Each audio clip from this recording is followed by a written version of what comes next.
The locksmith did not look at her. He kept his eyes on the door on the brass cylinder he was unscrewing like it was just another Tuesday job. His toolbox sat open on the front steps, metal latches catching the gray afternoon light. The air smelled faintly of rain and fallen leaves. Loretta Mossberg stood at the end of her own driveway and tried to remember when the house had stopped being hers. The maple tree in the yard was already half bare. Its leaves skittered across the concrete every time the wind picked up. She had planted that tree the year Mac turned 10. Duane had complained about the roots near the foundation, said they would crack the footer within a decade. But he dug the hole anyway, drove the shovel in with one hard stroke, while Mac stood behind him holding the sapling. Like it was made of glass. That was 24 years ago. The roots never cracked anything. The tree just grew. Now the front door was open and a stranger's back filled the frame. "You almost done?" Mac asked. He stood on the porch, arms folded tight across his chest. His coat looked new, too new for someone who said he was buried in debt. The wool was dark, the buttons polished, the collar turned up against the wind in a way that looked rehearsed rather than practical. Loretta noticed these things because noticing was all she had left to do. "Just a minute," the locksmith replied without turning around. Loretta watched her son's face. He would not meet her eyes. He had not met them since the bank letter arrived, since the lawyer used words like liability and collateral, an unfortunate circumstance. 2 years ago, Mac had sat at her kitchen table with a stack of papers and a careful smile. "It's just refinancing, Mom. It protects the house from estate taxes down the line. It's smarter this way." She had signed because he was her son, because he looked tired, because Duane had always told her, "Help him when he asks." Pride runs in that boy. Duane had been dead for 3 years when she signed those papers. She signed them at the same kitchen table where Duane used to drink his morning coffee, always black, always in the blue mug, with the chipped handle he refused to throw away. She signed them because she believed her son the way she had believed her husband completely without reading the fine print, because trust was not something Loretta Mossberg had ever rationed. The locksmith pulled the old lock free and dropped it into a small plastic bag. Metal clinked against metal. The sound carried down the driveway like a stone tossed into still water. "That's it," the man said. "New keys are set." Mac nodded. "Thanks." He paid in cash. 3 bills counted out, quickly folded, once handed over without hesitation. Loretta's stomach tightened at that. Cash. For a man drowning in debt, his hands moved through money with remarkable ease. Thorn shifted closer to her leg. He was 3 years old, broad-chested, with a black saddle across his back and ears that stood like sentinels. His body was still, watching. He did not growl. He did not bark. He studied the porch the way a man studies a courtroom before deciding whether to speak. Her suitcase sat beside her on the curb. One navy blue roller bag, the same one she had taken on church trips and summer visits to her sister in Indiana. It looked smaller now.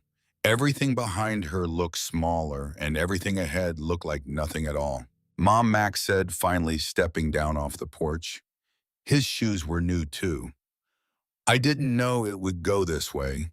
The investors pulled out. The business just collapsed. They had to seize assets. The house was part of it. She watched his mouth form the words. Each sentence was a small, rehearsed performance. She had seen this before, years ago when he was 14, and broke the garage window with a baseball and stood in the kitchen explaining how the wind had done it. The same careful distance between his eyes and hers. The same slight lean backward as if standing too close to the truth might burn him. "The house didn't sell," she said softly. She was not asking a question. She was testing whether he would correct her or let it pass. He winced. "It's temporary," he added quickly. "We'll figure something out." She nodded once. Temporary. The locksmith closed his toolbox and walked past her with a polite, almost embarrassed glance. He did not know the story. To him, this was a job. Change the locks, drive away. A neighbor's curtain shifted across the street. Loretta felt the weight of that movement like a hand pressing down on her shoulder. Witnesses who would never testify. Neighbors who would remember this afternoon the next time they saw her name in a church bulletin or a grocery aisle. "Where are you going?" Mac asked. "I'll manage," she said. That was all.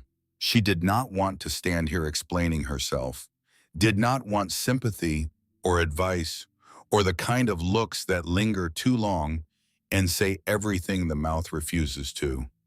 The front door closed with a soft click. A new sound, not hers. Loretta bent down and picked up the handle of her suitcase. It felt heavier than it should have. Thorn walked at her side as she moved toward her old sedan parked at the curb. She paused once, just once, not to cry. The tears had already come earlier. Quiet ones in the bathroom while folding clothes into that single bag, the kind of crying that does not make noise, because noise would mean admitting it was really happening. She looked at the windows, the lace curtains she had hemmed herself on a Sunday afternoon while Duane watched a football game in the next room. The porch swing he had reinforced after it cracked one summer, insisting on stainless steel bolts instead of the cheap ones from the hardware store. The dent in the garage door from when Mac misjudged the brake pedal at 16 and sat in the car for 10 minutes before coming inside to confess. The house looked exactly the same. Every detail intact. Every memory still visible in the paint, the wood, the glass. That felt profoundly unfair. "Come on, Thorn," she murmured. He obeyed instantly, trotting beside her as she opened the trunk. He jumped into the back seat when she opened the rear door, turning once before settling. His eyes never left the house. Loretta slid behind the wheel. Her hands rested there for a moment. They were steady. That surprised her. She had expected trembling. She had expected her body to betray the collapse she felt inside. But her hands lay flat and still against the worn leather, and she thought maybe this was what shock felt like. Not shaking, just numbness with a pulse. Max stood near the porch steps, shifting his weight like he wanted to say something else. Apologize, explain, ask forgiveness. He did not. She started the engine. No one waved. No one came outside. She pulled away slowly, careful not to clip the mailbox, and at the end of the block, she checked the rearview mirror. The house grew smaller, the maple tree blurred. She told herself not to look again. Thorn leaned forward between the seats and rested his chin on her shoulder. His breath was warm. "I know," she whispered. She was 3 blocks from the subdivision when her phone rang. The screen read Win, her older son calling from Chicago. She answered because not answering Win was never simple. He took silence personally, always had, even as a boy. "Mom, Mac called me." His voice was tight the way it got when he was managing a situation rather than feeling it. "This is a financial matter. Nobody wanted this to happen. You shouldn't make it bigger than it is." Loretta kept her eyes on the road. The stoplight ahead turned yellow. She slowed. "Do you know my house was taken from me?" she asked. 1 second of silence. Then Wynn answered in a voice she recognized, the voice of Duane when he wanted to end a discussion. "That's a mortgaged property, Mom. It wasn't taken. There's a legal difference." A legal difference.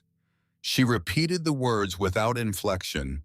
They sat in the air between them, like something placed on a table that neither wanted to pick up. She could hear Wynn breathing, waiting for her to argue. She did not argue. She ended the call. Thorn tilted his head in the back seat, watching her through the rearview mirror. 2 sons. Neither one had asked where she was going. The road curved out of the subdivision and toward the highway. The sky hung low, heavy with a coming storm. Traffic lights blinked yellow at the main intersection. Loretta drove with both hands on the wheel, eyes forward. She did not have a destination yet, only distance. Distance from the driveway, distance from the sound of that lock clicking into place. The rain started as she merged onto the highway. Soft at first, then steady, the kind that settles in for hours without drama. Thorn stayed upright in the back seat, watching the road between the front seats, adjusting his balance without fuss every time she slowed at a curve. A memory arrived without warning. Duane's last ordinary morning. He had poured her coffee before pouring his own the way he always did. She could not remember what he said. Something about frost. She wished she had asked him just once why he drove out to Morgan County every month. She wished she had noticed the silence he wrapped around himself like insulation. But she had trusted him the way you trust the floor beneath your feet completely until the day it opens. She drove without the radio on. The rain followed her all the way out of town. By the time Loretta reached the edge of Morgan County, the sky had settled into a flat sheet of gray. The kind that does not threaten thunder, just waits. She pulled into a gas station off Route 18 just before dusk. The sign flickered, half the letters burned out. She filled the tank, then counted the cash in her wallet. Not much. A small stack folded twice over. Enough for 2 weeks in a motel, maybe less if something broke. Inside the station, a corkboard near the coffee machine caught her eye. A yellow flyer, edges curling. County tax auction Saturday. Properties sold as is. Morgan Hollow Courthouse Annex, 10 a.m. She stood there longer than she meant to. The idea did not arrive as hope. It arrived as arithmetic. 2 weeks in a motel meant 2 weeks of watching her money disappear with nothing to show for it. Or she could buy something, even something broken, even something no one else wanted. She took a photo of the notice with her phone and walked back to the car. Thorn watched her from the back seat, ears forward. "Looks like we're staying local," she said quietly. He did not react, but his eyes stayed on her face a second longer than usual, as if he understood not the words but the weight behind them. She found a motel 3 miles east of the gas station, the Sycamore Motor Lodge. 12 rooms in a single row facing a parking lot cracked with weeds. The man behind the desk glanced at Thorn and said, "No pets," without looking up from his magazine. Loretta placed 2 20s on the counter. He looked at Thorn again, then at the money, and handed her a key attached to a plastic tag shaped like a leaf. The room smelled of bleach and stale cigarettes. A bed with a floral spread, a television bolted to a dresser, a bathroom the size of a closet. She sat on the edge of the mattress and felt the springs protest under her weight. Thorn circled twice near the door and settled with his back against it, facing inward, placing himself between her and anyone who might enter. She had slept in a bed every night for 63 years. She had never once considered that a bed was a privilege, that it required an address, a roof, a reason someone had not changed the locks. She lay back on the floral spread and stared at the water stain on the ceiling, a brownish ring shaped like a continent she could not name. Her phone sat on the nightstand. No messages, no calls. She thought about calling her sister in Indiana, but could not find the words that would make this story sound like anything other than what it was.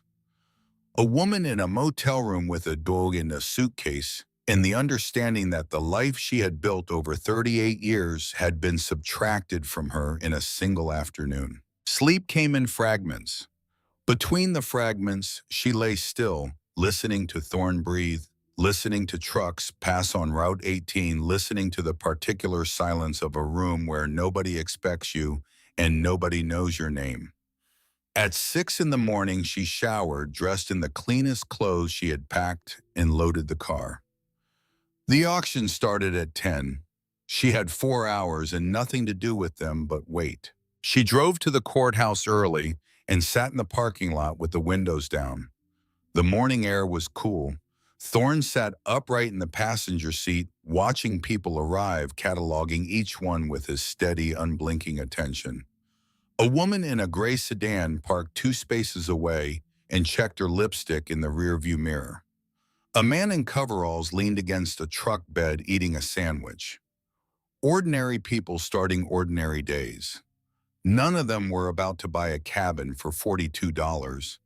None of them had been locked out of their homes the day before. The courthouse annex smelled like floor cleaner and old paper. Metal folding chairs lined the back wall. A handful of men in work boots stood near the front, talking in low voices about acreage and hunting rights. A woman in a red coat flipped through a property list with narrowed eyes. Loretta chose a seat near the side wall. Thorn lay down at her feet immediately. Front paws crossed head up. People noticed him. A German Shepherd carries a certain gravity even at rest. The auction clerk, a heavy-set man with reading glasses perched low on his nose, adjusted the microphone. "We'll begin with parcel 14, he said. Bids went up quickly. Voices rose and fell. Loretta scanned the stapled sheet she had been handed at the door. Most listings were raw land or collapsed sheds. Then she saw it. Parcel 27, Morgan Hollow, 1-story cabin, uninhabitable, structural concerns, water intrusion, no utilities connected. Access road partially eroded, sold as is. Starting bid $25. Her fingers paused on the paper. Morgan Hollow. She had driven past the turnoff once years ago on a Sunday ride with Duane. He had pointed it out. Old logging country, he said, most of it swallowed by trees now. She had not thought about it since. Parcel 27, the clerk called. A few men shifted in their chairs, starting at 25. Silence. Someone near the front let out a soft snort. That place, another voice muttered, held together by weeds. 42, Loretta said. The word left her mouth before she could reconsider. The room turned, not dramatically, just enough. A couple of men chuckled. The clerk blinked down at his sheet. $42. She nodded once. Any advance on 42? Nothing. One man scratched his chin, glanced toward the door, then shook his head. Going once, the clerk said. The microphone hummed, going twice. She felt Thorn's shoulder press lightly against her ankle. Sold, $42. The gavel made a small, hollow sound against the desk. That was it. No applause, no argument, just paperwork. When she stepped forward to sign, a man in the front row stood. Mid-50s sport coat, a property list in his hand with several lines crossed out in red ink. Burl Sutfield. She did not know his name yet, but she would remember it later. Ma'am, he said, stepping into her path with the careful politeness of a man who believed he was doing a favor. I don't mean to interfere, but that property isn't worth the gas to drive out there. Roof's about to go. Road floods every spring. If you need a place to stay, there are better options. His voice was courteous. His eyes were not. They moved over her the way a man looks at a clearance item he has already decided not to buy, assessing not value but the lack of it. Loretta held his gaze for a full second before answering. Thank you. I don't need advice. She stepped past him to the counter. The clerk slid the document toward her. Ma'am, he said quietly, this property hasn't been maintained in over a decade. I understand. No water, no electric. I understand. He hesitated, then lowered his voice. Road floods in spring. She met his eyes. I understand. He did not smile. But he did not laugh either. She signed Loretta Mossberg in steady handwriting. The ink did not tremble. Thorn stood when she stepped back, staying close to her leg as they walked toward the exit. Outside, the rain had stopped. The sky was clearing in strips near the horizon, pale gold between bands of gray. Morgan Hollow was only 20 miles from town, But the road narrowed quickly once she turned off the highway. Pavement gave way to cracked asphalt, then gravel. Trees leaned inward over the road, their bare branches reaching toward each other above her roof. The light dimmed. The world contracted. She followed the directions printed on the sales sheet, left at a rusted sign barely legible under moss. Across a shallow dip in the road where water had carved grooves into the dirt. Then a narrow track that felt less like a driveway and more like a suggestion. She drove slowly. The tires crunched over leaves thick enough to hide the ground beneath. And then she saw it. The cabin sat low against the slope of the hill, smaller than she expected, wrapped almost completely in brown winter vines that climbed the porch posts and wound across the railing like ropes binding something in place. The roof sagged slightly in the middle. One shutter hung crooked. No smoke, no lights, no sign that anyone had stood here in years. The air smelled different, colder, damp bark and old iron. She turned off the engine. Silence pressed in from every direction. Even the wind seemed muted, as if the hollow itself absorbed sound before it could travel. Thorn did not wait for her command. He stood the moment she opened the door, stepped out first, paused, landing carefully on the leaf-covered ground. His head lifted, high ears forward, canning the tree line with the focused intensity of an animal that trusts its senses more than the visible world. Loretta followed, closing the car door softly behind her. The cabin did not look welcoming. It looked forgotten. Dead leaves were piled against the steps. The windows were dark behind layers of grime. Vines climbed every vertical surface, as if trying to pull the structure back into the earth. "This is what $42 buys," she murmured. Thorn moved toward the porch, but stopped at the bottom step. He studied it, nose lifted. Then he glanced back at her, not fearful, just aware. Loretta climbed the first step carefully. The wood creaked under her weight, but held. She reached the door. The lock was rusted but intact. The key the clerk had given her slid in with resistance. She turned it slowly. The door opened with a long, tired groan. Cold air spilled out, stale and closed in. She stood there for a moment, then stepped aside. Thorn entered first. Inside was dim. Light filtered through gaps in the vines covering the windows. Dust floated in thin beams near the ceiling. The floorboards sagged slightly underfoot. A stone fireplace stood against the far wall, choked with soot and spider webs. A single chair lay tipped over in the corner. No other furniture. No obvious damage beyond age and neglect. She stepped fully inside.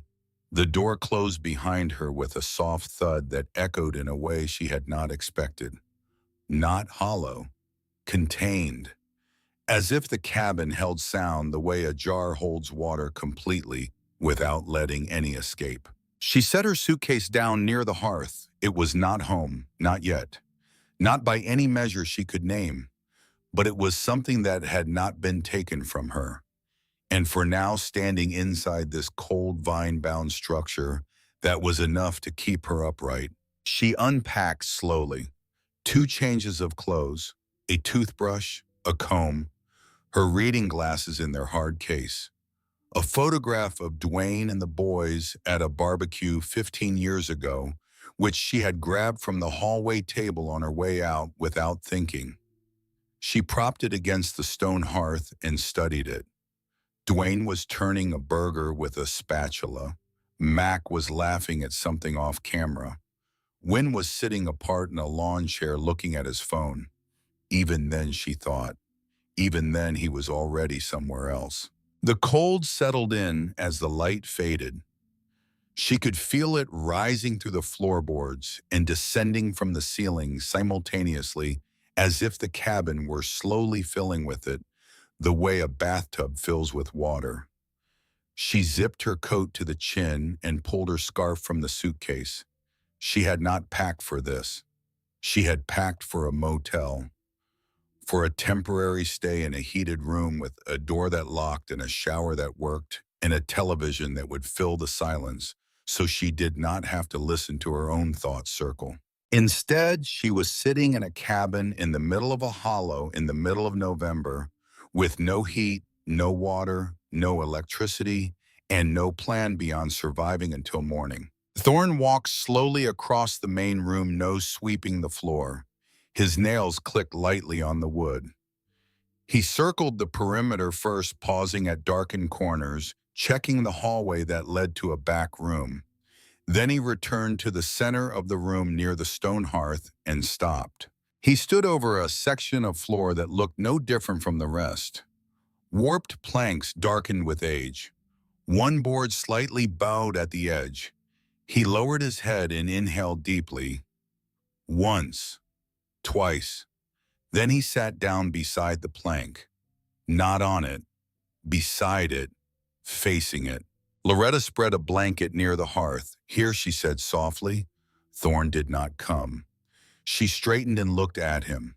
His focus had not wavered. His ears pivoted slowly, catching something she could not hear. His tail was low but not tucked. His body was still in the way that meant he was paying attention to everything at once. Outside, a branch snapped somewhere in the trees. The sound echoed sharply in the hollow and then vanished. No birds followed. The valley swallowed sound quickly. She pulled a small flashlight from her bag and clicked it on. The beam cut through the dimness in a thin white line. Darkness came fast in Morgan Hollow. It did not creep. It dropped. She placed the flashlight on its side, angled upward to bounce light off the ceiling. The cabin interior turned from shadow to soft gray. She sat against the stone hearth and pulled the blanket around her shoulders. The stone drew warmth away quickly, but she stayed. There was nowhere else to go. Thorn did not move from the center of the room.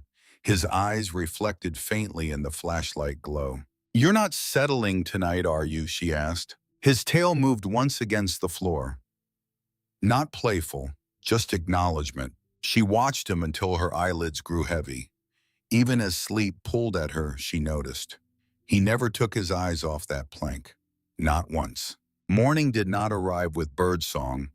It arrived with pale light slipping through the cracks in the vines, thin and cold. Loretta woke stiff against the hearth, her neck protesting the stone. For a moment, she forgot where she was. The silence felt wrong, too complete. Then she saw Thorn. He had not moved far. He was stretched alongside the same plank chin, resting near the warped edge, as if he had stood watch through the entire night. His head lifted the instant she stirred. "You didn't sleep much," she murmured. She stood slowly. The air inside the cabin felt sharper in daylight, less mysterious, more exposed. Dust showed itself in full honesty. Cobwebs hung in the corners. The sagging boards were easier to see now, their edges slightly misaligned. Thorn rose and immediately returned to the plank. He sniffed once, twice. Then he did something he had not done before. He scratched, not while digging, one paw, firm, direct, a deliberate scrape against the wood. The sound cut across the quiet room like a struck match. Loretta froze. Thorn scratched again. Same spot, same deliberate pressure. She walked over carefully and crouched beside him. "All right," she said softly, "show me." He stepped back just enough to give her space, but did not leave the area. She pressed her palm against the wood. It felt colder than the surrounding boards. She knocked on it lightly with her knuckles. The sound was different, not dramatically, just thinner. She tapped another plank nearby, thicker, denser. She returned to the first, tapped again. Hollow. Her stomach tightened. She looked at Thorn. He was watching, her head slightly tilted. "You heard that before." "I did," she whispered. She stood and walked to the fireplace. A rusted poker leaned against the stone, its handle bent but intact. She carried it back to the plank. The wood around the edges was slightly warped, and a faint gap ran along one side where dust had settled deeper than the surrounding floor. She wedged the tip of the poker into that gap and pressed down. The wood resisted at first, then it creaked. Thorn's ears went upright. Loretta shifted her grip and applied more pressure. The plank lifted a fraction of an inch. She slid her fingers into the gap and pulled. The board came up with a slow, complaining groan, sending a puff of stale air into the room. Cold air rose from beneath, not fresh, not earthy, metallic. She set the plank aside. Below it, between the joists, sat something she had not expected. A rusted metal hatch, rectangular, fitted snugly into a framed opening beneath the floorboards, maybe 2 feet by 3. It had a small, recessed handle in the center, rusted but intact. This did not belong in a simple logging cabin. Her hands were no longer steady. She brushed dust from the metal surface. Her fingers came away gray. She wrapped her hand around the handle, cold bit into her palm. She pulled. The hatch did not move. Rust had sealed it tight. She exhaled slowly, shifted her grip, and tried again. Harder. A sharp metallic crack echoed through the cabin. Thorn stepped back half a pace but did not retreat. The hatch lifted a fraction. More stale air rose from below. She pulled again. This time it came free with a long scraping sound that traveled through the floor and into the walls. Beneath the hatch was a shallow compartment framed between beams. Inside, wrapped in oilcloth darkened with age, sat a small steel box. Not large, not ornate, practical, deliberate. There was no sign of rodents, no debris. It had been placed there carefully, hidden on purpose. Thorn leaned closer, nostrils flaring. Then he sat down. His job, it seemed, was finished. Loretta reached down and lifted the box. Heavier than it looked, cold through the oilcloth. She set it gently on the cabin floor and brushed dust from the top. A simple latch, no padlock, just a clasp folded tight. She slid her fingers under the latch and lifted.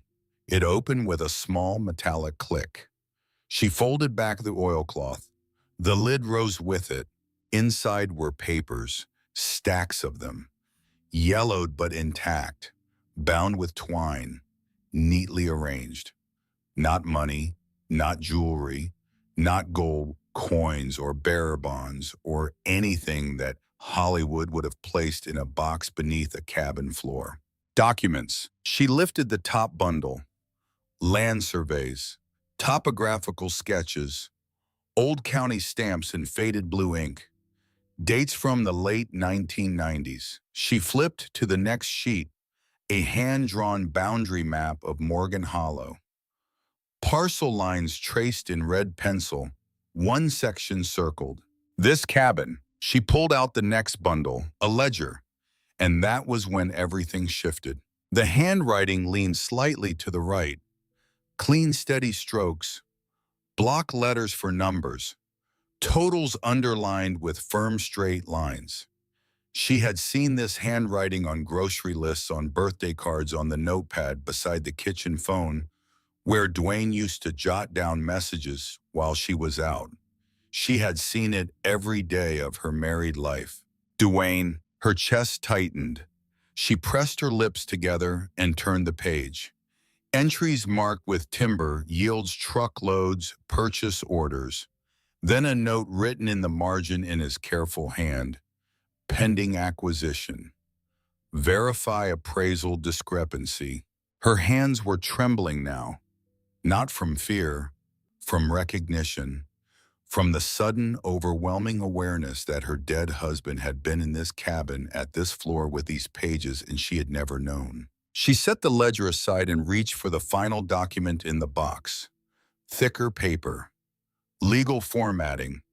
An unsigned property transfer agreement dated October 12, 1998.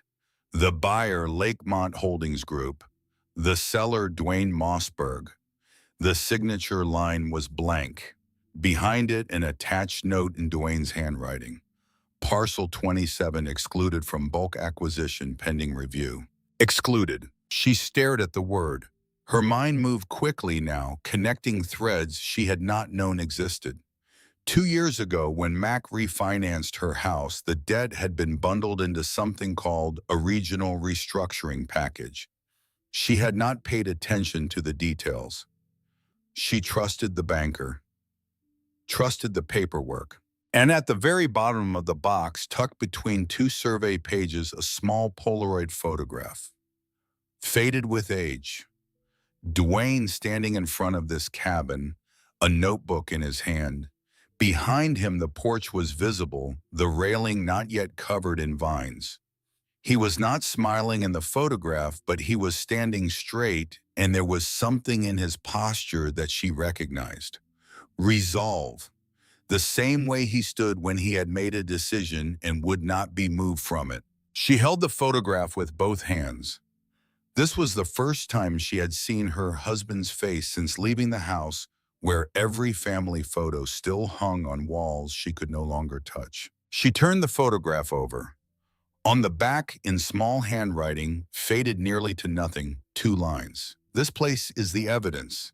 If something happens to me, find Rodney.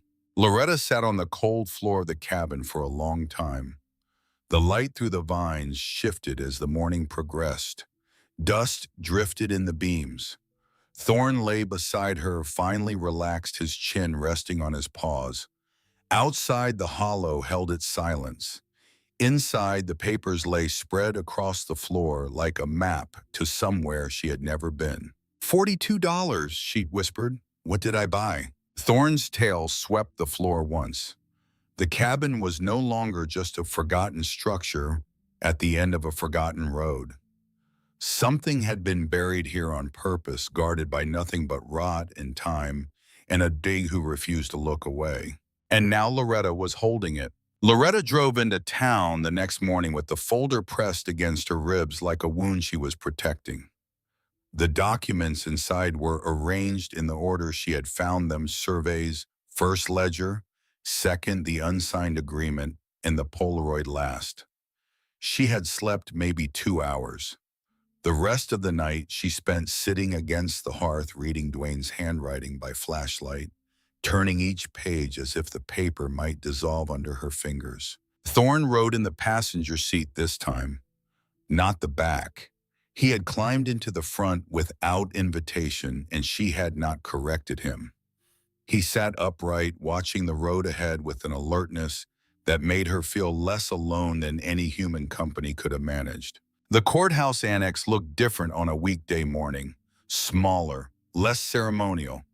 A few cars in the gravel lot, a flag hanging limp against a pale sky. Loretta walked through the front entrance, carrying the folder under her arm. Inside, the building smelled of old file cabinets and coffee that had been sitting too long on a burner. A receptionist pointed her toward the county records office at the end of the hallway. Behind a waist-high counter sat a young man with dark hair and wire-rimmed glasses. He could not have been more than 30. His desk was neat, his computer screen angled slightly away from the public, and his posture suggested someone who had been hired recently enough to still take the job seriously. "Can I help you?" he asked, polite but distracted. She set the folder on the counter.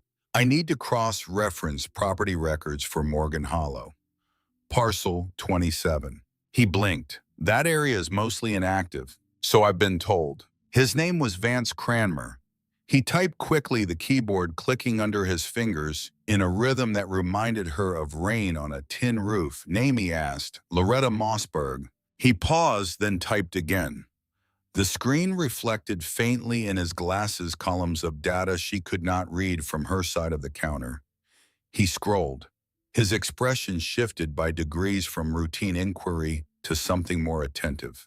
"Well," he said slowly, "Parcel 27 is listed as inactive during the 1998 bulk acquisition by Lakemont Holdings. There's a note, Excluded pending appraisal verification. Was that verification ever completed, she asked. He leaned closer to the screen. Doesn't look like it. The parcel remains separate, never formally folded into the acquisition. She slid the ledger across the counter and opened it to a page covered in Duane's careful handwriting. This belongs to my husband, she said. Duane Mossberg. Vance studied the page. His fingers stopped moving on the keyboard. These appraisal numbers, he murmured. They don't match the acquisition totals. That's what he wrote, Loretta replied. Vance turned back to his computer, pulling up archived digital scans with a speed that told her he understood what he was looking at. Lakemont acquired nearly 3,200 acres that year, he said. The Hollow was part of that region, but Parcel 27 was flagged. Valuation discrepancy. Someone marked it as undervalued compared to adjacent parcels. He clicked through more records, and then he said something that made Loretta's hands go cold against the counter. Lakemont's subsidiary LM Asset Holdings later acquired residential mortgages in the development built on that same land, including several through debt consolidation programs. Her house, her mortgage, Max refinancing, all connected to the same entity that had tried to buy Duane's land at a fraction of its worth 26 years ago. Vance looked at her carefully. He was young, but he was not naive. He could see the shape forming in the records the same way she could. It's in the system now, he said. I can file a formal correction request supported by certified copies. Once it hits the public docket, it's searchable by anyone. Reporters, lawyers, title companies, anyone. Do it, she said. The process would take hours. She left the courthouse to buy supplies and give Vance time to work through the documentation. She would return that afternoon. The only store near Morgan Hollow was a small general goods shop on a county road that curved between fields and fence posts. The sign above the door read Taggart's, painted in letters that had been retouched enough times to show 3 different shades of green. Loretta parked in the gravel lot and went inside with a short list in her head. Candles, matches, canned food, water jugs. The woman behind the counter watched her with the particular attentiveness of someone who knows every face in a 30-mile radius and has just spotted one she does not recognize. She was about 60, silver hair, pulled back tight, a flour-dusted apron over a flannel shirt. Her hands were busy sorting receipt books, but her eyes followed Loretta through the aisles. You're the one who moved into the cabin out in the hollow, the woman said when Loretta approached the register. It was not a question. Loretta set her items on the counter. Yes. The woman extended her hand. Leona Taggart. I own this place and most of the gossip that passes through it. Loretta shook her hand.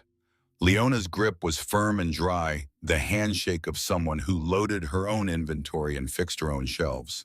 Leona leaned against the counter and lowered her voice slightly, not to whisper, but to signal that what she was about to say carried weight.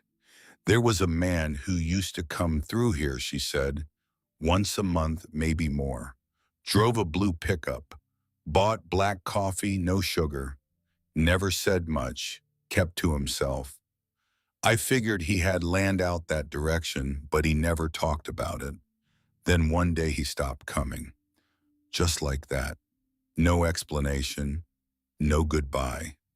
People don't usually vanish from a routine that regular without a reason. She described the man, his height, the way he wore his cap low over his forehead, his large hands, and the way he always paid with exact change, as if he had counted it in the truck before walking in. Loretta did not tell Leona that the man was her husband. She thanked her, gathered her bags, and walked outside. She made it to the car before she had to stop. She leaned against the driver's door, with both hands flat on the roof, and breathed. Thorn was watching her through the window. Duane had come to this cabin regularly for years, and she had never known. 38 years of marriage. She had believed she knew every room in that man's life. Now she was standing in the doorway of one she had never seen. She opened the folder on the passenger seat. She had looked at the Polaroid dozens of times since finding it. Duane's face, his posture, the cabin behind him. Now she turned it over and read the 2 lines on the back she already knew by heart. The name written there was the name on the mailbox at Old Mill Road. She had read those words last night by flashlight. They had felt like a message from a ghost. Now in daylight, they felt like instructions. Duane had not written them for himself. He had written them for whoever came after. She drove to Old Mill Road. The house at the end of the road was modest. White siding, weathered gray at the edges. A wide porch with 2 rocking chairs and a stack of split firewood against the wall. A rusted mailbox at the ditch read, Bolander in hand, painted letters that had survived more winters than most fences. An older man stepped out before she reached the steps. He moved slowly but without hesitation. Broad shoulders that had once been powerful now softened by decades.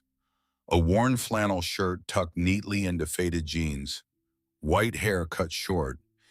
He looked at her with the expression of someone who had been expecting a visitor for a very long time but had stopped believing one would come.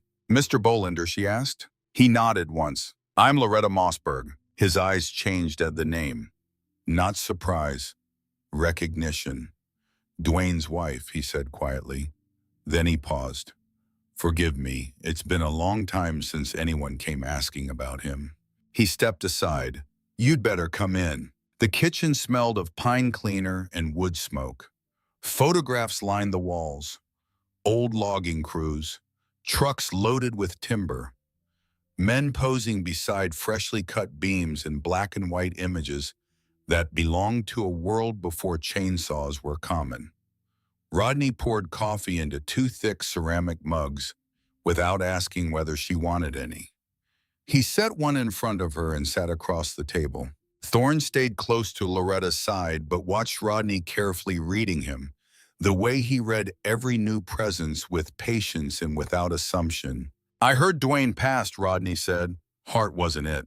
Yes, he was a stubborn man, in a good way. Loretta opened the folder and placed the ledger on the table between them.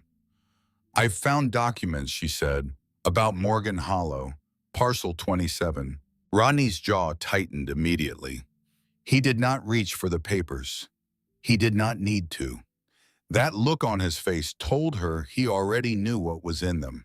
"They undervalued it," he said flatly. "Whole stretch of land along that ridge. Timber quality was better than the appraisals suggested. Density, soil grade, access to water, all of it marked down below actual worth. Did Duane know that? He proved it." Rodney's voice was steady but heavy. The voice of a man carrying a confession he had rehearsed in his head for years but never spoken aloud. He ran independent estimates, brought in an outside surveyor at his own expense, compared the results against Lakemont's filings. The discrepancy was not small, 18% below market on the conservative side, possibly more. And Lakemont did not appreciate being questioned. Rodney wrapped both hands around his mug, but did not drink. They were buying up acreage cheap, promised infrastructure development, steady returns. But Duane would not sign off once he saw the numbers. Said it was wrong, not unwise, not risky, wrong. Loretta leaned forward. What happened after he refused? Pressure. The word came out flat like a nail driven into wood with one strike. Meetings that felt more like warnings, phone calls at odd hours, offers to increase his buyout if he stopped questioning the valuation. Rodney paused. His eyes moved to the window, then back to Loretta. "There was one night," he said carefully. "Duane told me about it only once. 2 men came to your house, not during the day, evening, after dark. They did not threaten him directly. They said he should think about his family. That was the phrase. Think about your family. Duane told me he stood in the doorway and watched them walk back to their car. He did not sleep that night, he never told you." "No," Loretta said. He never told me. Rodney looked down at the wood grain of the table. Duane didn't die because his heart was weak, Loretta. He died because he carried something too heavy for too long. 15 years of driving out to that cabin every month to check that the documents were still safe under the floor. 15 years of coming home and pretending everything was normal. That kind of weight does not show up on a medical chart, but it kills a man just the same. The kitchen clock ticked in the silence between them. Loretta sat with her hands in her lap. She was not crying. She was past crying. She was in the territory beyond tears where grief meets understanding, and the two of them stand together in a room that suddenly looks completely different than it did an hour ago. She remembered those years, Duane coming home later than usual, quieter, staring at paperwork without explaining it. His sudden decision to simplify, to sell off assets, to move into steady consulting work. She had believed it was fatigue, age, a man settling into the last quarter of his life.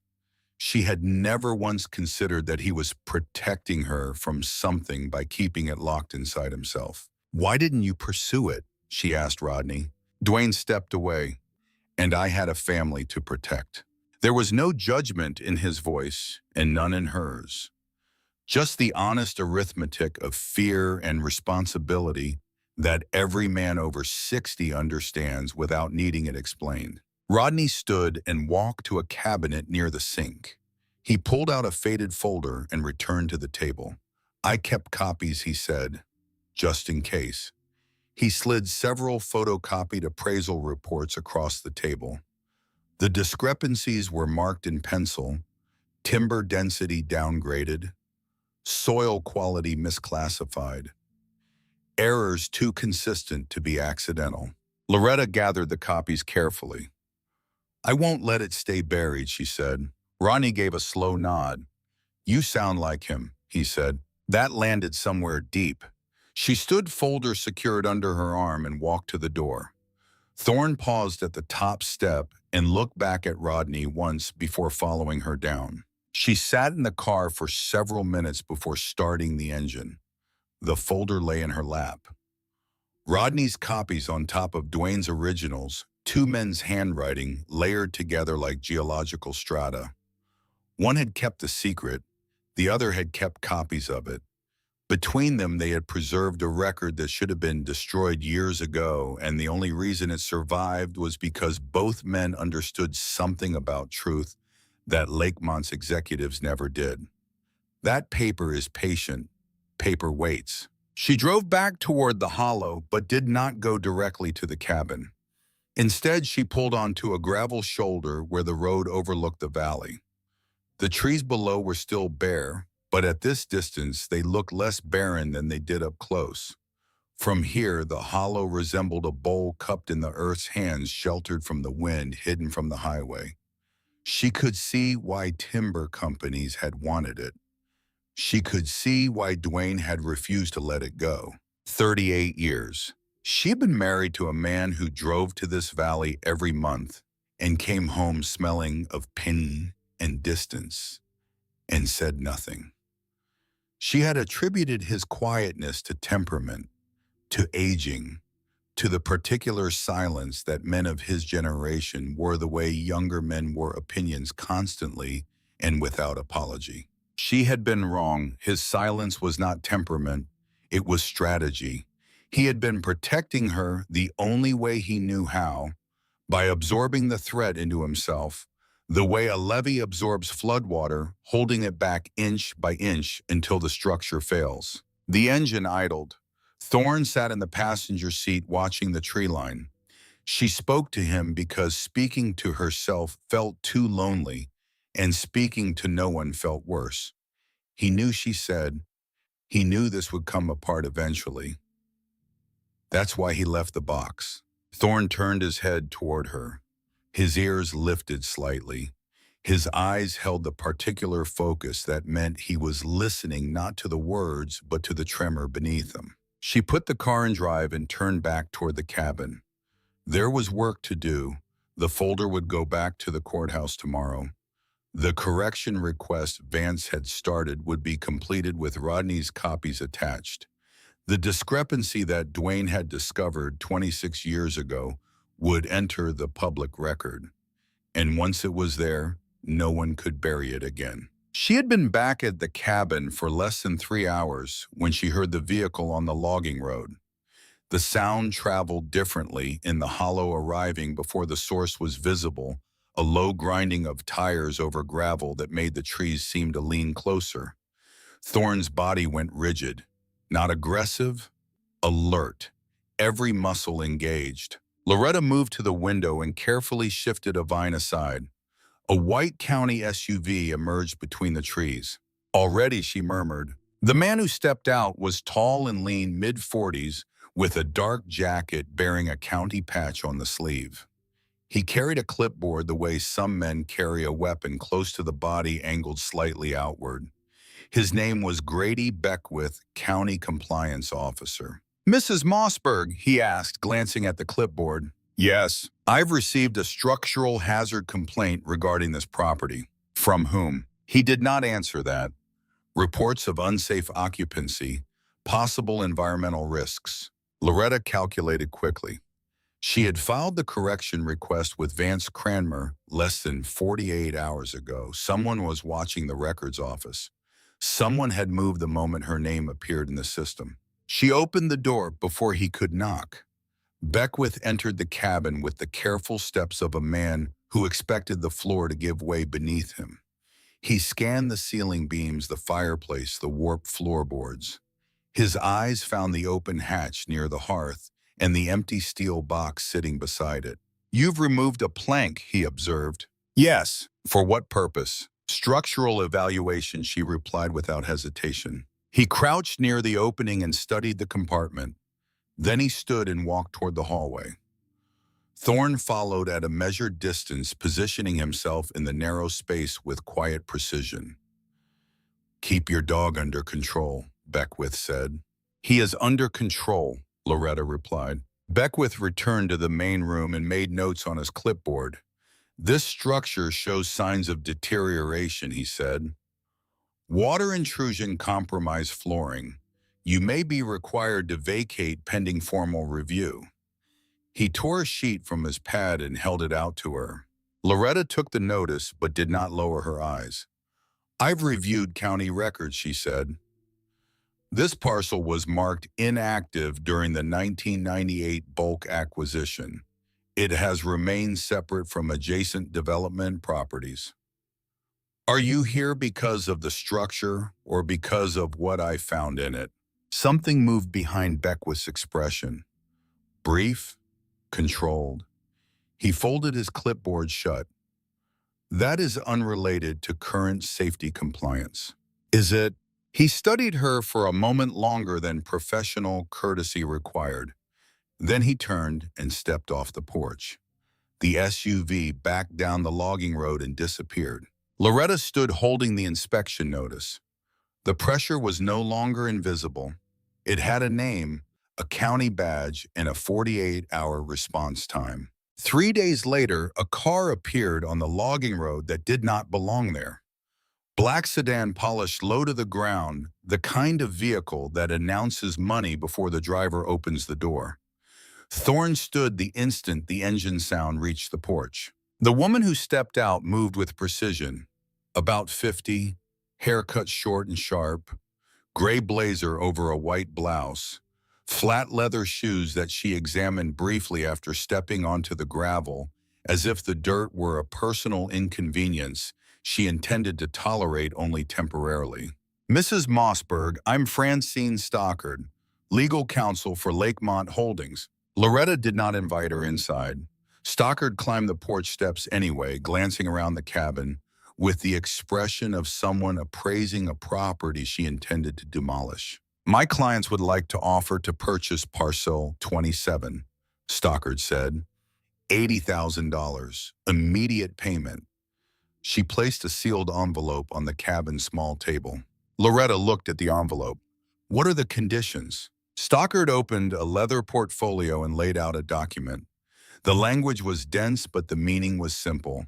Loretta would sell the parcel, surrender all documents found on the property, agree not to disclose any information related to Lakemont Holdings, and refrain from contacting media or public officials regarding the 1998 acquisition. A silence agreement. $80,000 for my silence, Loretta said. For mutual privacy, Stalker corrected. Duane refused to sign 26 years ago. You think I'll sign now?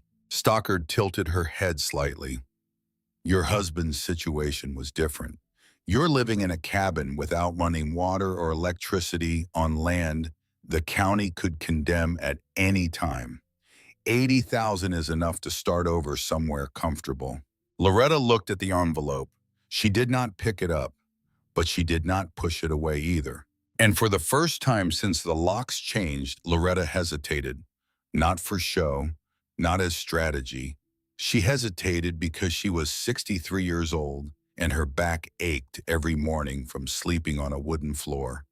Her hands were cracked from carrying water from the creek in plastic jugs. Winter was months away, but another winter would come, and this cabin had no heat source beyond a fireplace she had not yet managed to clear. $80,000 was not a fortune, but it was a warm bed. It was a door that locked from the inside. It was groceries without counting coins. She picked up the Polaroid from the table. Duane standing in front of this cabin, standing straight. She turned it over and read the words she already knew by heart. He had chosen not to sign, and that choice had followed him for 15 years, through silent dinners, through sleepless nights, through a heart that finally stopped carrying the weight. She wanted to rest. She wanted to lie down somewhere warm and close her eyes without hearing wind through wall gaps.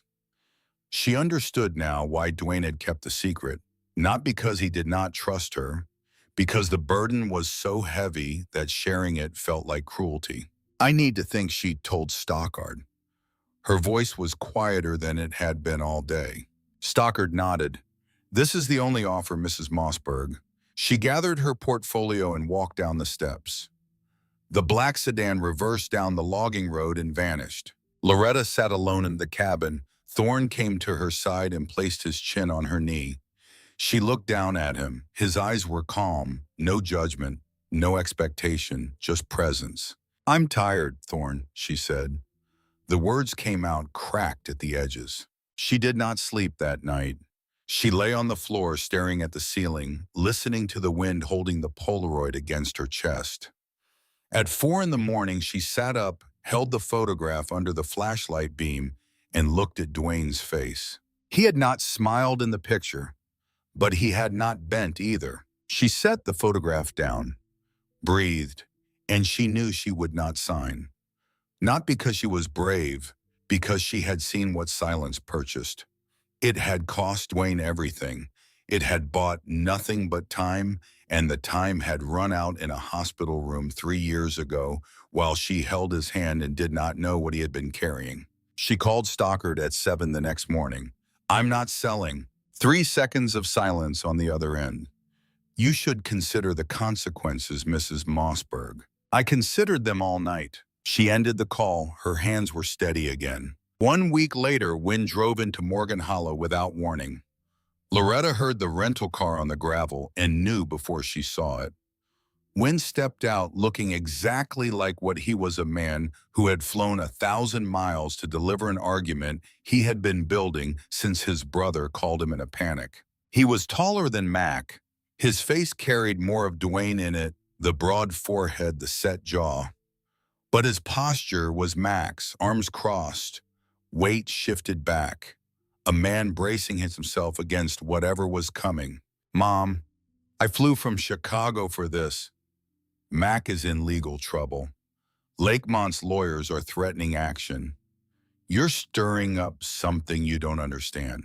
You think I don't understand? Loretta asked from the porch. I think you're living in a cabin without water in the middle of the woods because you're angry and you're dragging this family down with you.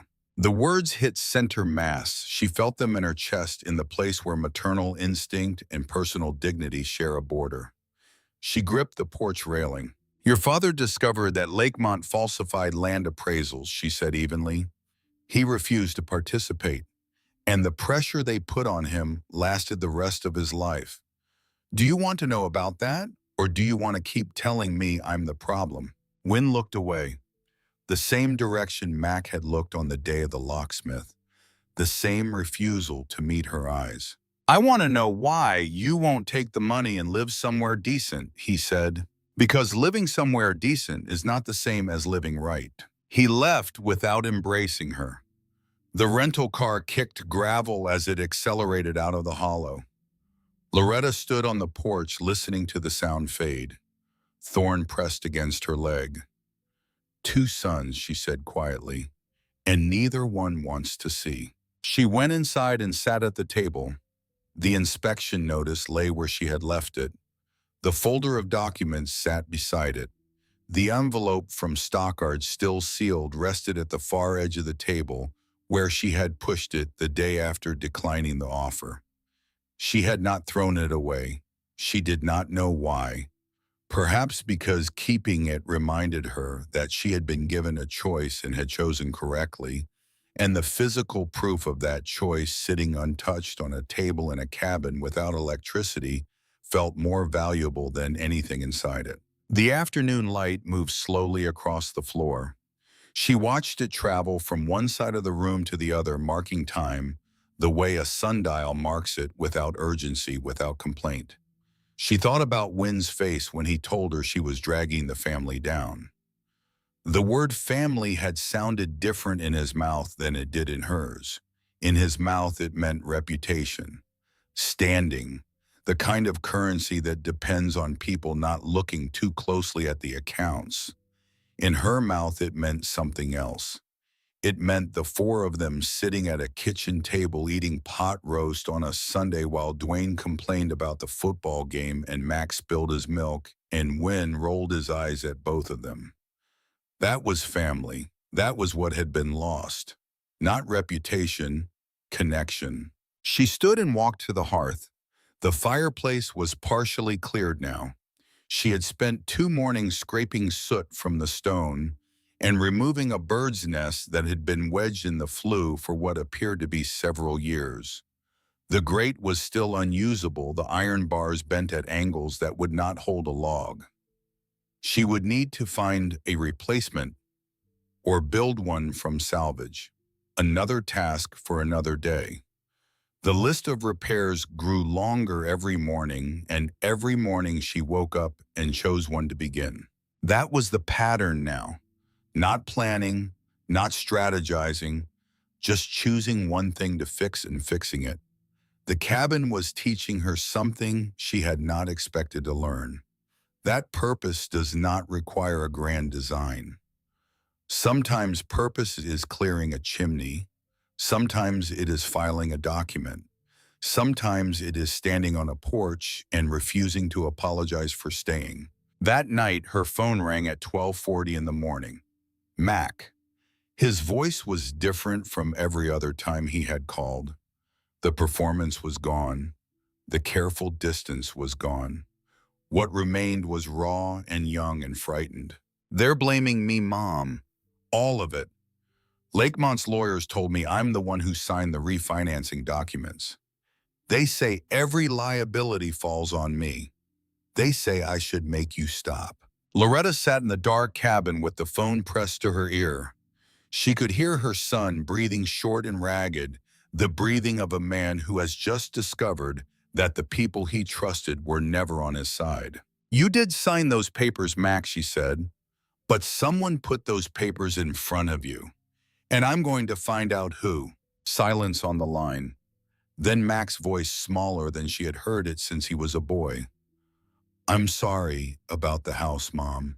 Loretta closed her eyes. The anger was still there. It would always be there.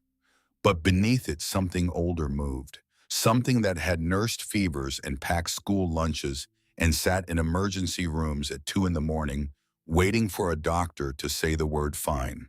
I know, she said. She hung up, sat in the darkness. Thorn rested his chin on her foot.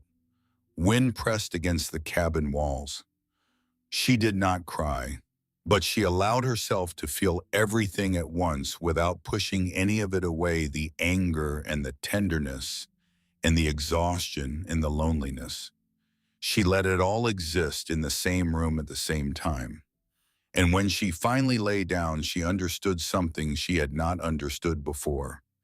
Duane's silence had not protected anyone. It had only delayed the moment when the truth demanded to be spoken aloud. Tomorrow she would go back to the courthouse. Tomorrow she would make sure the documents entered the public record before Lakemont's zoning review. Tomorrow she would call the reporter Vance had mentioned.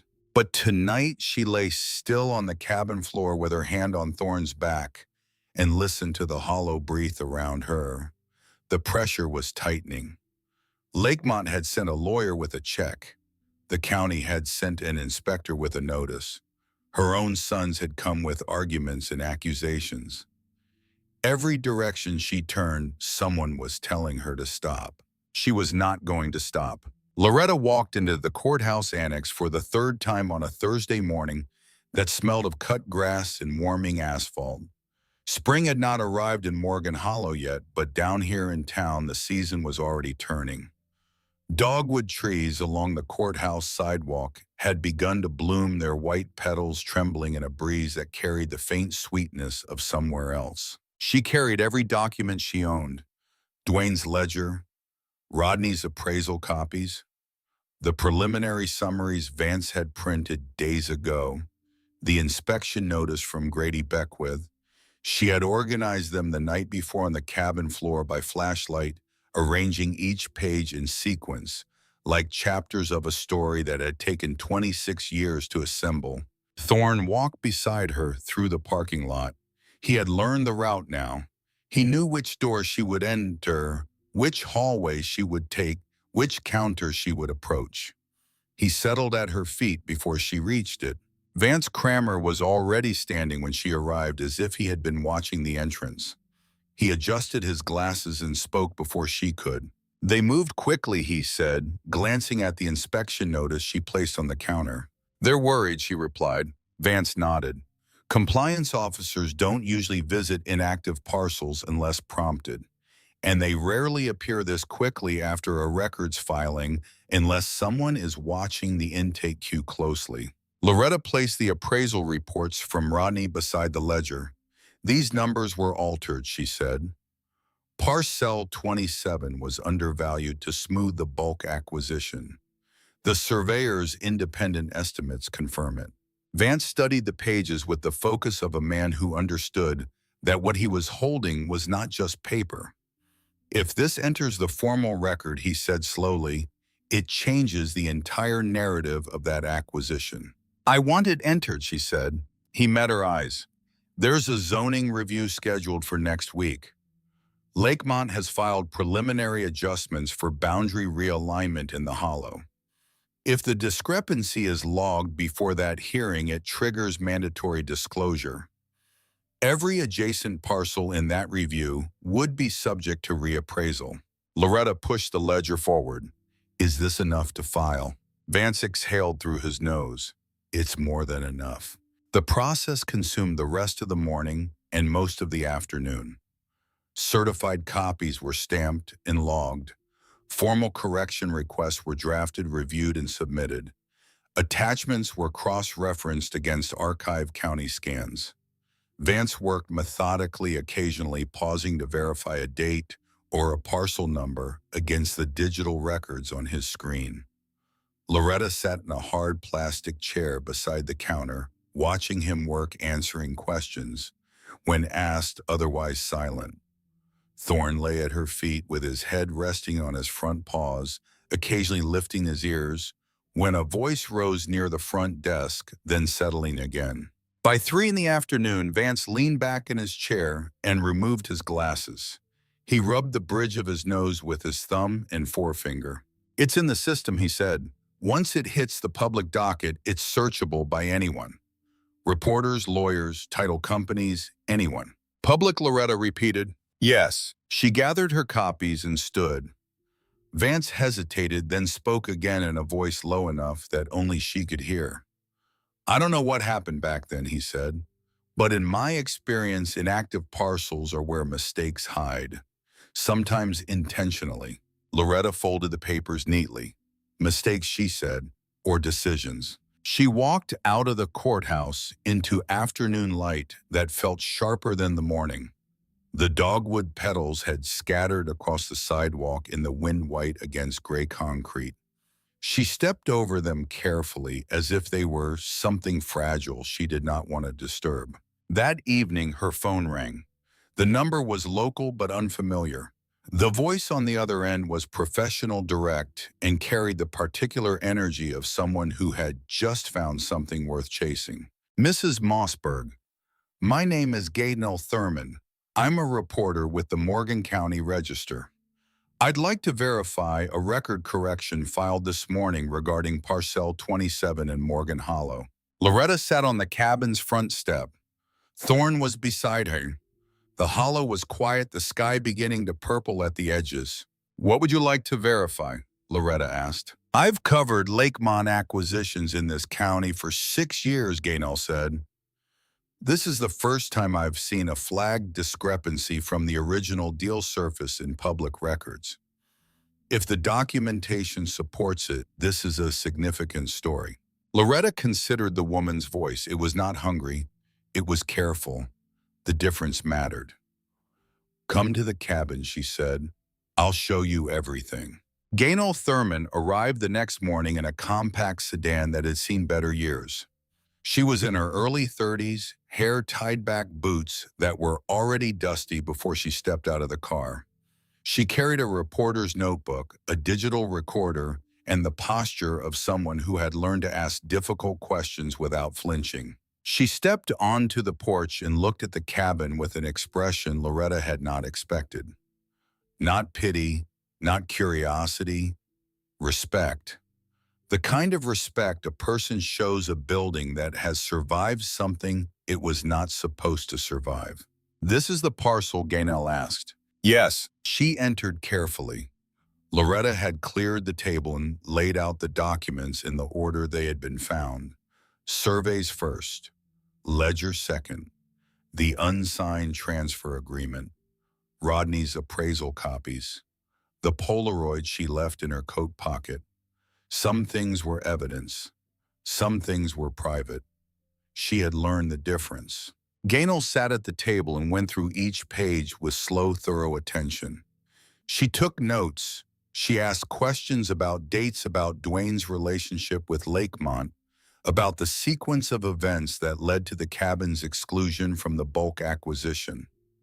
Loretta answered precisely, offering only what the documents supported, adding nothing that could not be verified. This is substantial, Gaynell murmured after nearly an hour. The undervaluation, the exclusion, the unsigned agreement, and the financial connections running through it all. This is not a local zoning dispute. This is a pattern. Will you print it? Loretta asked. If the records are verified, which they are, it's public interest, Gaynell replied. She closed her notebook.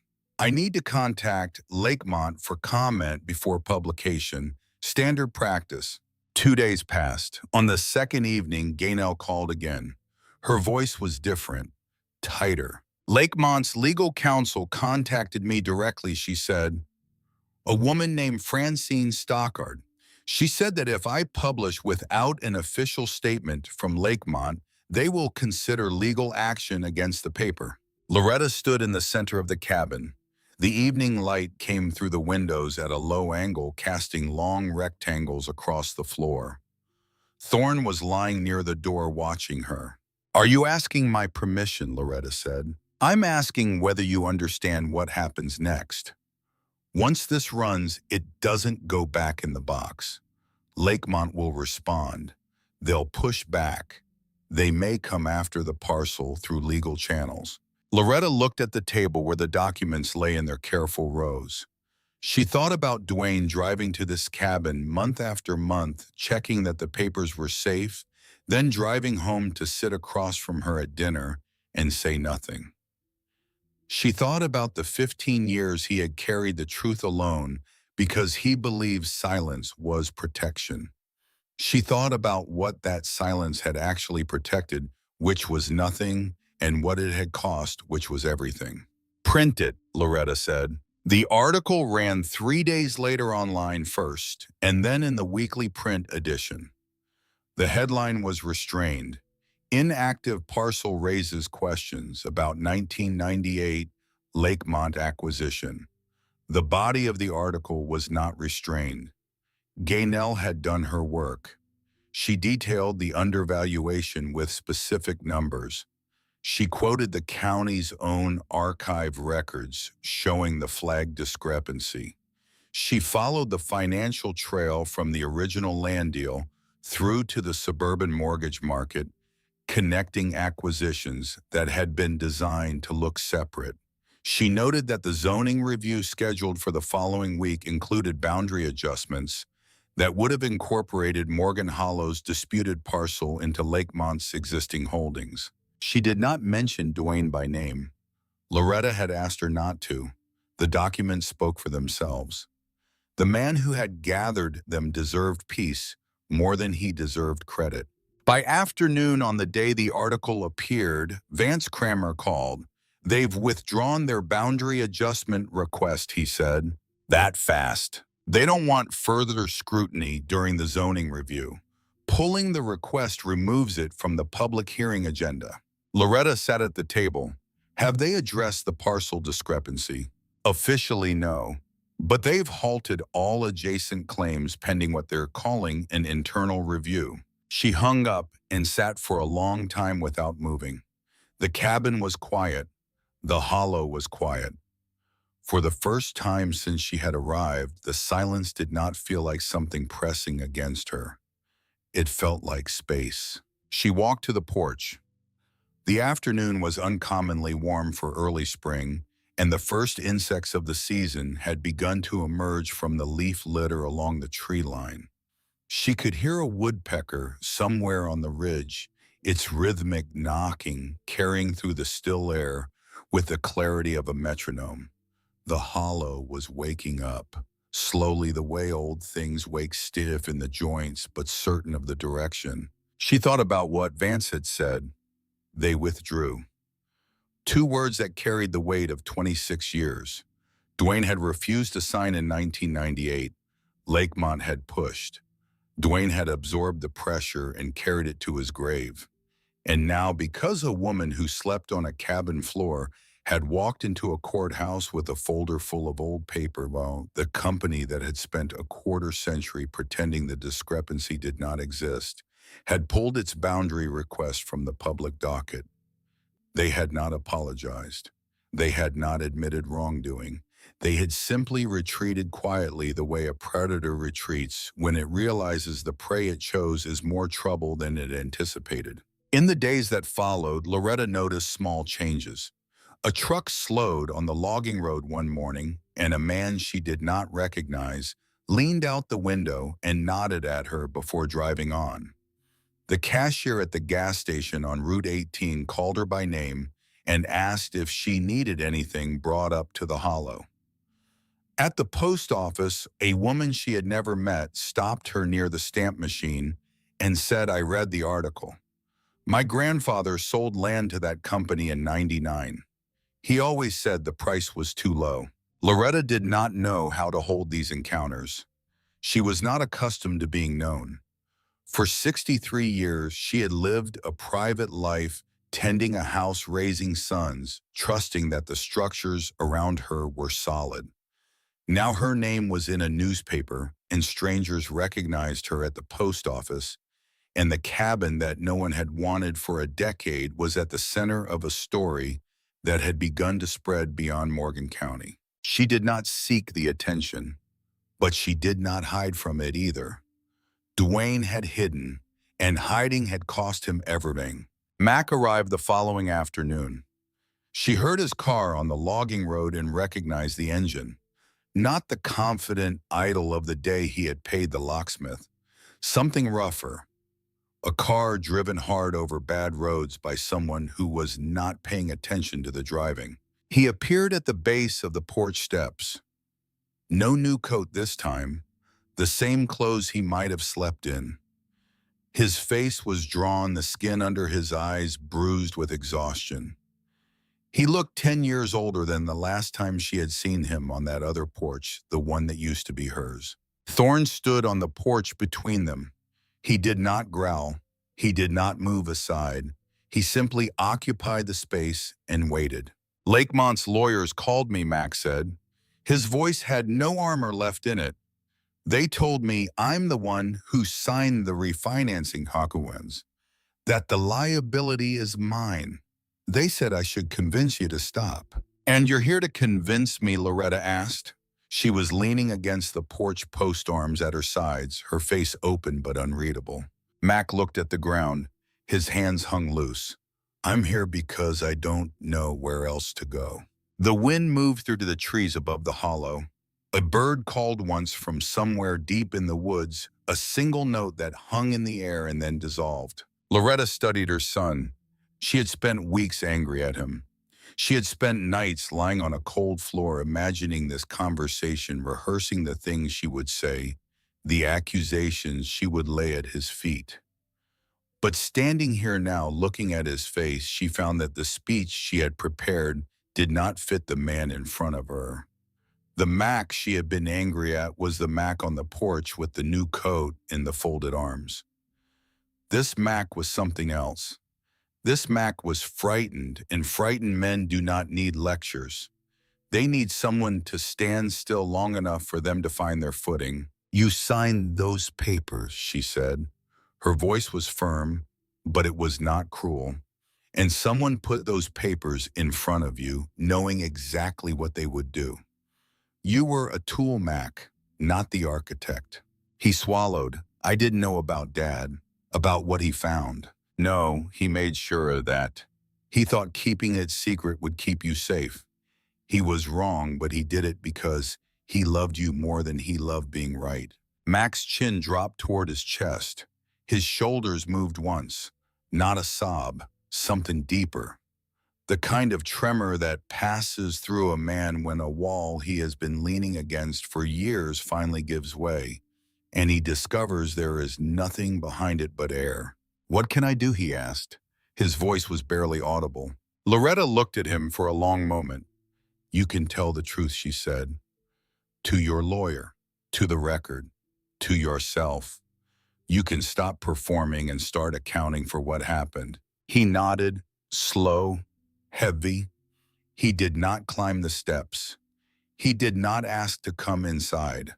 But he lifted his head and looked at her directly, and she saw something in his eyes she had not seen since he was a young man, before the business, before the debt, before the coat and the stay and the locksmith. She saw her son. He drove away. She did not watch him leave. She looked forward toward the trees, toward the ridge, where the last light of the afternoon was gathering in long gold bands between the branches. The following week, additional documentation surfaced through public records requests filed by Gaynell Thurman and two other reporters who had picked up the story from the Register. Internal memos from Lakemont's files released under county disclosure rules acknowledged the flag valuation from 1998. The language was careful, bureaucratic, designed to minimize rather than admit. But the substance was clear. The discrepancy had been noted internally at the time of the acquisition. It had been classified as a low-priority review item. The review had never been conducted. Nothing in the memos constituted criminal fraud. The legal system would not produce handcuffs or courtroom drama. But the memos confirmed what Duane had written in his ledger 26 years earlier. The numbers were wrong, someone knew they were wrong, and the acquisition proceeded anyway. Under scrutiny, Lakemont's subsidiary formally withdrew any claims or development plans touching Morgan Hollow's disputed boundary. The refinancing structure that had absorbed Loretta's suburban mortgage underwent independent review. Misfiled liens were identified. The financial burden that had been tied directly to her name was reassessed and cleared. The house in the subdivision would not return to her. That door had closed permanently, And Loretta understood that some doors do not reopen no matter how much truth you carry to their threshold. But the debt was gone. Her name was clean. In Parcel 27, which had been labeled inactive for a quarter century, was reclassified in the county system as active, documented, and visible. The inspection notice Grady Beckwith had issued was never escalated.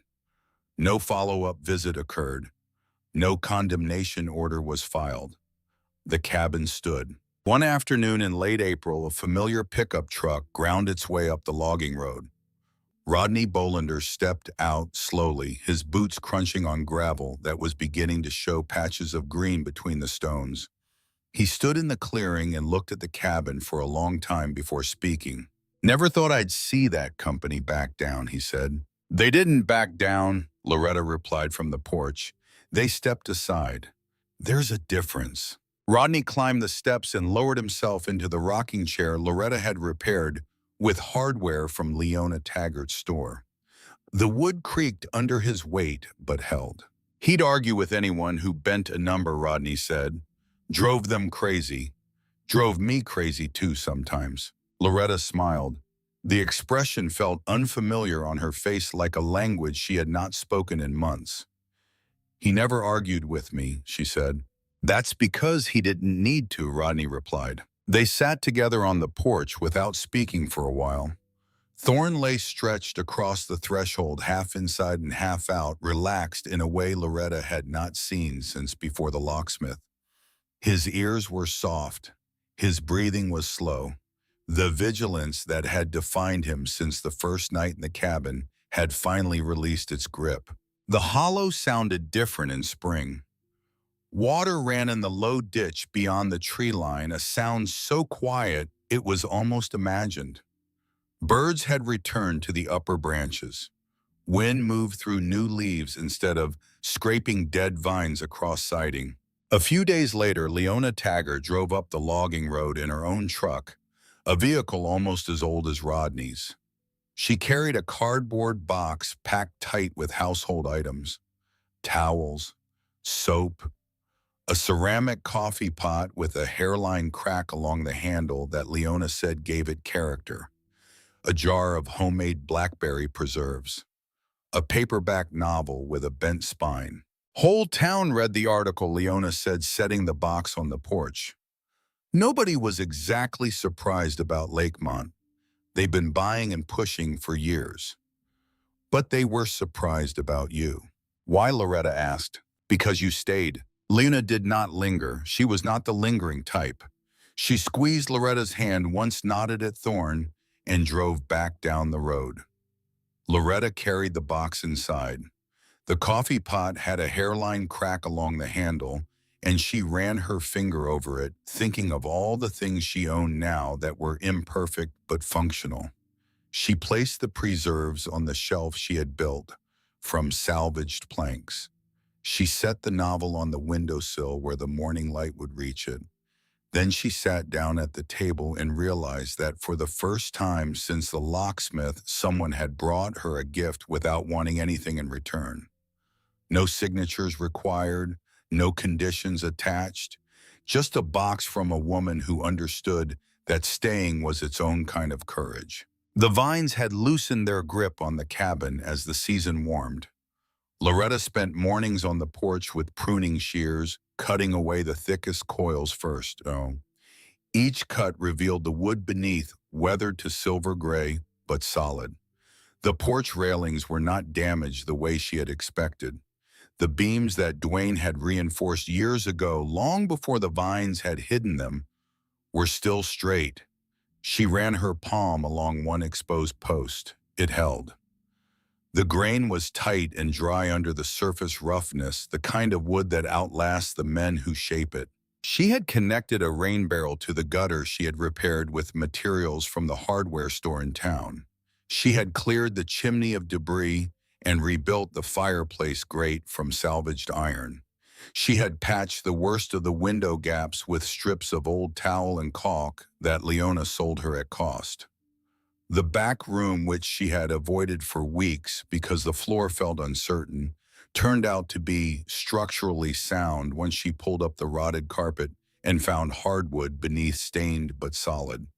She swept it clean and laid a blanket down and slept there for the first time on a Thursday night in April, waking to the sound of rain on the roof directly above her head, close and steady, a sound that meant shelter instead of threat. One morning she found a hand pump in the crawl space beneath the cabin's east wall.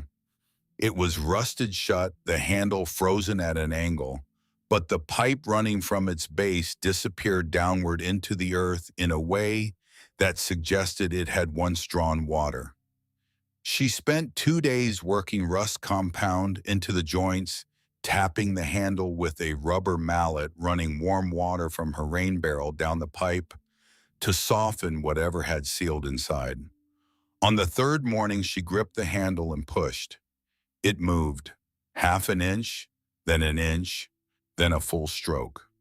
On the fourth stroke, brown water coughed from the spout, then clear water, then a steady flow that tasted of iron and cold stone. She stood in the yard holding a cup under the spout and drank.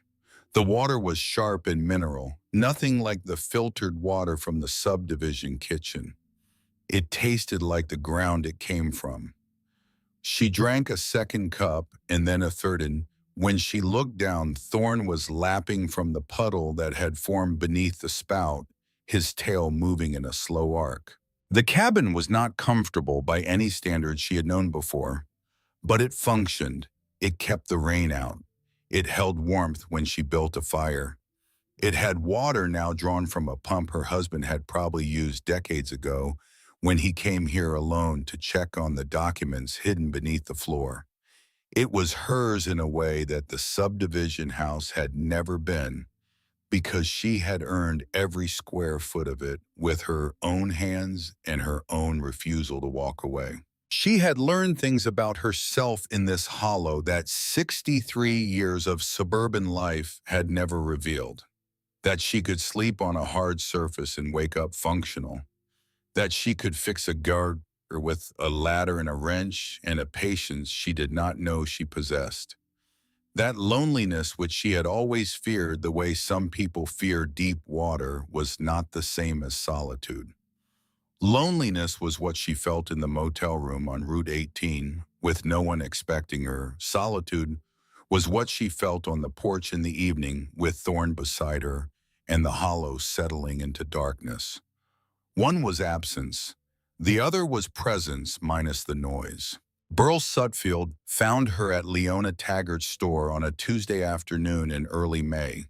She was buying lamp oil and he was standing near the register with a bag of nails when their eyes met. He looked different from the man at the auction, smaller somehow. The sport coat was gone. He wore a work shirt with the sleeves rolled to his elbows. "I read the article," he said. His voice was stripped of the authority it had carried at the courthouse. "I've been selling land for Lakemont for 20 years. I didn't know about the appraisals." Loretta held his gaze. "Now you know." He nodded once slowly and looked away. Leona watched him leave the store, then turned to Loretta. "He knew more than he's saying," Leona observed.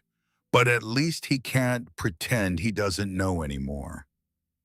That counts for something." Loretta paid for her oil and walked to the car.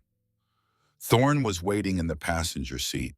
She drove back to the hollow as the afternoon light stretched long through the tree. On an evening in the second week of May, Loretta sat on the porch steps with the newspaper open beside her.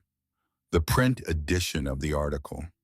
She had read it 4 times already, but tonight she read it differently. Not for information, not for verification, for something closer to ceremony. Duane's name was not in the article. She had asked Gaynell to leave it out, and Gaynell had respected the request. But Duane was in every line. His handwriting had produced the evidence. His refusal had preserved the parcel. His discipline month after month, year after year, driving to this cabin to ensure the documents remained safe beneath the floor, had made everything that followed possible. She reached into her coat pocket and took out the Polaroid. She held it beside the newspaper, the photograph and the article, the beginning and the end of a story that had taken 26 years to tell. Duane had started it alone in silence. She had finished it in public with a reporter and a records clerk and a dog who had known where to look before anyone else. She set both items on the step beside her and looked out over the hollow. The valley did not swallow sound tonight. She could hear the creek running in its bed beyond the tree line. She could hear the first crickets of the season beginning their work in the tall grass near the road. She could hear Thorn breathing behind her, slow and even, the breathing of an animal at rest. The hollow carried sound tonight. It moved through the trees and came back to her, altered but intact, the way a voice carries across water. She thought about the subdivision house, the lace curtains, the porch swing, the dent in the garage door. Those things belonged to another version of her life, a version that had ended on a gray afternoon with a locksmith and a son who would not meet her eyes. She did not miss the house anymore. She missed the version of herself who had lived in it without knowing what was hidden beneath the life she trusted. That woman was gone. The woman sitting on this porch was someone else. Not better, not worse. Just someone who had been forced to see clearly and had chosen not to look away. She had not reversed the past. She had not punished anyone. Lakemont had not been dismantled. Mac had not been forgiven in the dramatic, cinematic sense of the word. He had called twice since his visit to the cabin. Short calls, careful. He was working with a lawyer to document his role in the refinancing, to establish what he had known and what he had not. The process would take time. The relationship would take longer. Wynn had not called. That silence hurt in a different way than Mac's betrayal. Mac had acted out of weakness.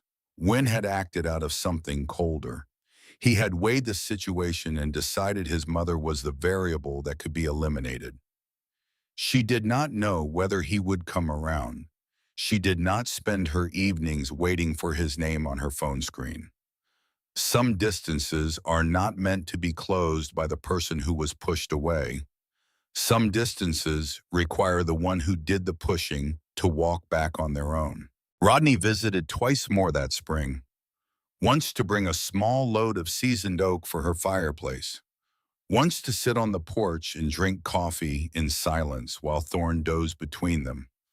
On the second visit, he told her a story about Duane she had never heard. About a day decades ago, when the two of them had stood on this very ridge, and Duane had pointed down into the hollow and said, "This land is worth more than they'll ever admit, and I'm going to make sure somebody knows it." Rodney had laughed at the time. He was not laughing now. "You did what he set out to do," Rodney said. Loretta shook her head gently. "No, I did what he left for me to do. There's a difference." Rodney looked at her for a long moment. Then he nodded, finished his coffee, set the mug on the railing, and drove home. The last evening of May arrived with the kind of sunset that Morgan Hollow only produced a few times a year.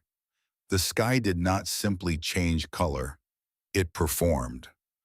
Layers of gold and amber and deep rose stacked above the ridge line in light pouring through gaps in the trees, in shafts so defined they looked solid enough to touch. The hollow filled with warm light for the first time since Loretta had arrived in winter.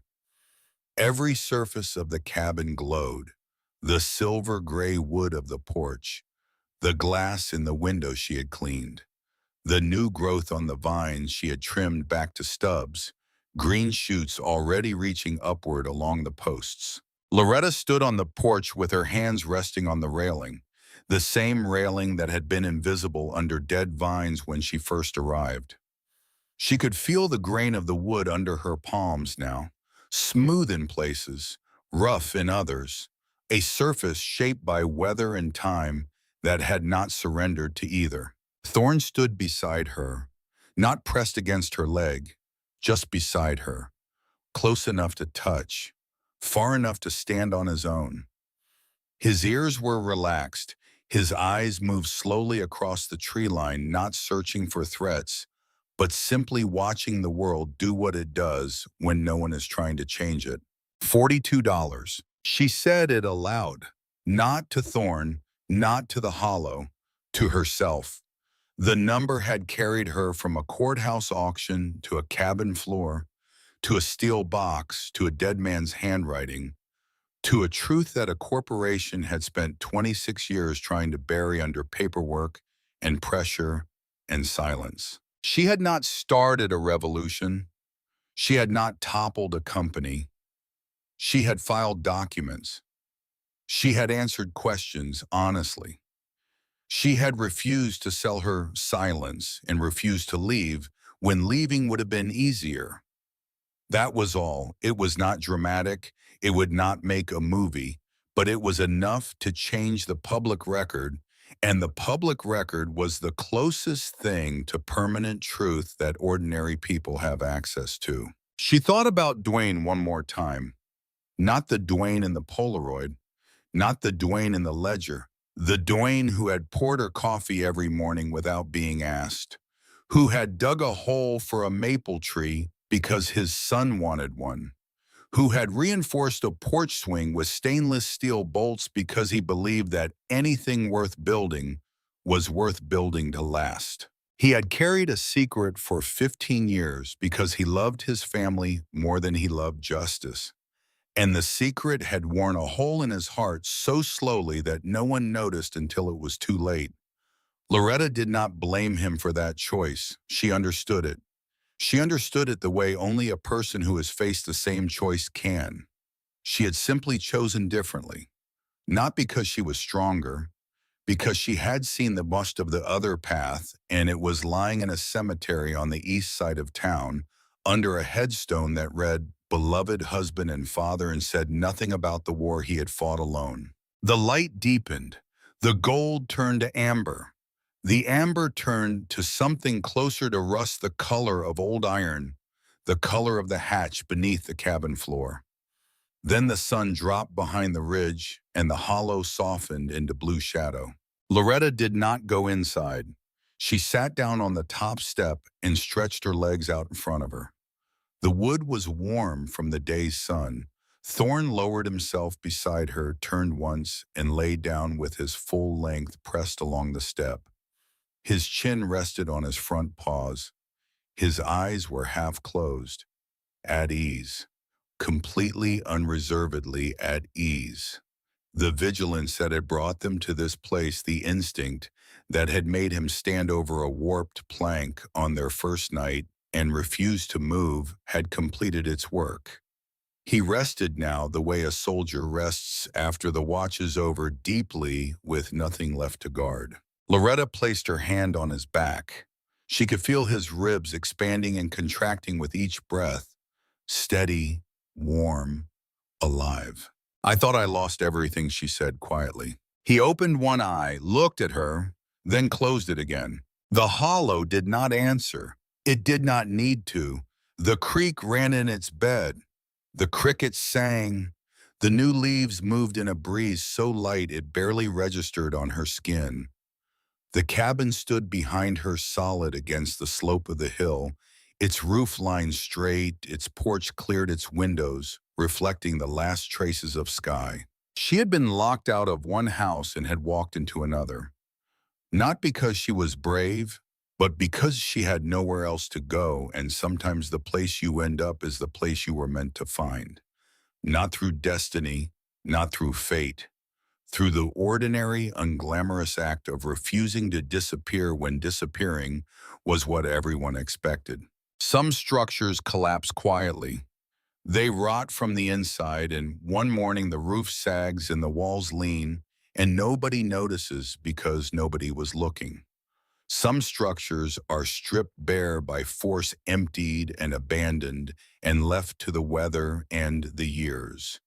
And some structures, the ones that matter, endure, not because they are grand, not because they are new, because someone chose to stand inside them when standing was the hardest thing to do, and because the foundation laid by hands that are no longer here was built to hold. The cabin in Morgan Hollow held, and so did she.